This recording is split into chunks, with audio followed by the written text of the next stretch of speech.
So நம்ம south Indian சினிமாவில் ராமர், ஹனுமன், கருப்பசாமி இந்த மாதிரி காட்ஸ் எல்லாம் வச்சு படம் எடுத்தது போதும், அது நிறைய இது வந்துருச்சு. அடுத்து நம்ம ஃபேமஸாக இருக்க முருகரை வச்சு படம் எடுப்போம்னு சொல்லி எல்லா இண்டஸ்ட்ரியுமே பார்த்தினா இறங்கிட்டாங்க. ஸோ அப்படி நம்ம சவுத் இந்தியன் சினிமாவில் ரெடி ஆகிக்கிட்டு இருக்க 3 முக்கியமான பிக் ஹீரோஸ் அப்புறம் ஹை பட்ஜெட் முருகர் மூவினா அது நம்ம சிவகார்த்திகேயனோட சேயோன், நம்ம தனுஷோட தமிழ் முருகன், அப்புறம் ஜூனியர் என்டிஆர் திரிவிக்ரமோட ப்ராஜெக்ட். ஸோ இந்த 3 படத்து மேலேயும் மக்களுக்கு என்ன மாதிரியான ஒப்பீனியன் இருக்குன்னு சொல்லி இப்போ நம்ம பார்க்கலாம்.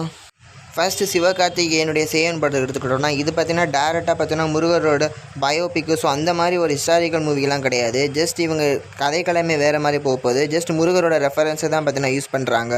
ஸோ பெருசாக பார்த்தீங்கன்னா இந்த படத்தில் இப்படியே முருகர் அளவுக்கு பார்த்திங்கன்னா எக்ஸ்பெக்டேஷன்ஸ் கிடையாது மற்ற படத்து மேலே இருக்கிற அளவுக்கு. ஸோ இந்த படத்தை பொறுத்த வரைக்கும் முருகர் ரெஃபரன்ஸை எப்படி பார்த்தீங்கன்னா படத்தில் யூஸ் பண்ணுறாங்க. ஸோ அந்த அளவுக்கு தான் பார்த்தீங்கன்னா எக்ஸ்பெக்டேஷன்ஸ் இருக்குது. ஸோ நீங்கள் இந்த படத்தை பற்றி என்ன நினைக்கிறேன்னு சொல்லி கமெண்ட்டில் சொல்லுங்கள். நெக்ஸ்ட் நம்ம தனுஷ் ஆக்டிங்கில் வெற்றிமாறன் டைரக்ஷனில் ரெடி ஆகிக்கிட்டு இருக்க தமிழ் முருகன். ஸோ இந்த படத்தோட ஷூட்டிங் பார்த்தீங்கன்னா மோஸ்ட்லி 2028 தான் ஸ்டார்ட் ஆகுன்னு ஆல்ரெடி பார்த்தீங்கன்னா சொல்லியிருந்தேன். ஸோ இப்போவும் பார்த்தீங்கன்னா அந்த மாதிரி தான் பார்த்தீங்கன்னா நியூஸ் வந்துக்கிட்டு இருக்குது. ஸோ இந்த படத்து மேலே பொறுத்த வரைக்கும் இப்போதைக்கு இந்த படத்து மேலே ஹைப் உருவாக்க காரணமே பார்த்தீங்கன்னா ஜூனியர் என்டிஆரோட ப்ராஜெக்ட் தான். ஏன்னா அவங்க பான் இன் நார்த்துன்னு போட்ட மாதிரி இவங்க பார்த்தீங்கன்னா பான் இன் சவுத்துன்னு பார்த்தீங்கன்னா தமிழ் கேப்ஷனில் பார்த்தீங்கன்னா போட்டிருக்காங்க. ஸோ இந்த படத்தை பார்த்தீங்கன்னா ஆல்ரெடி தமிழ் நாவல், அதாவது தமிழ் முருகன் தான் இந்த நாவல் பேர். ஸோ அதவே பார்த்தீங்கன்னா டைட்டிலில் வச்சு பார்த்தீங்கன்னா எடுத்துக்கிட்டு இருக்காங்க. ஸோ இந்த படத்து மேலே பார்த்தீங்கன்னா இப்போவே ஒரு செமையான ஒரு எக்ஸ்பெக்டேஷன்ஸ் ஏற்பட்டிருக்கு. ஸோ நீங்கள் இந்த படத்தை பற்றி என்ன நினைக்கிறேன்னு சொல்லி கமெண்ட்டில் சொல்லுங்கள். அதுலேயும் முக்கியமாக பார்த்தீங்கன்னா இவங்க இப்போதைக்கு தமிழ் முருகன் டைட்டில் வச்சு பார்த்தீங்கன்னா இந்த கிளிம்ஸை இறக்க காரணமே பார்த்தீங்கன்னா இப்போ போய்கிட்டு இருக்க இந்த கான்ட்ரவர்சரி தான். அது பார்த்தீங்கன்னா நம்ம ஜூனியர் என்டிஆர் அப்புறம் திரிவிக்ரமோட ப்ராஜெக்ட் தான். இவங்க ஏற்படுத்த கான்ட்ரவர்சரியாக தான் பார்த்தீங்கன்னா தமிழில் பார்த்தீங்கன்னா முருகன் பார்த்தீங்கன்னா ஒரு படமே வரப்போகுது.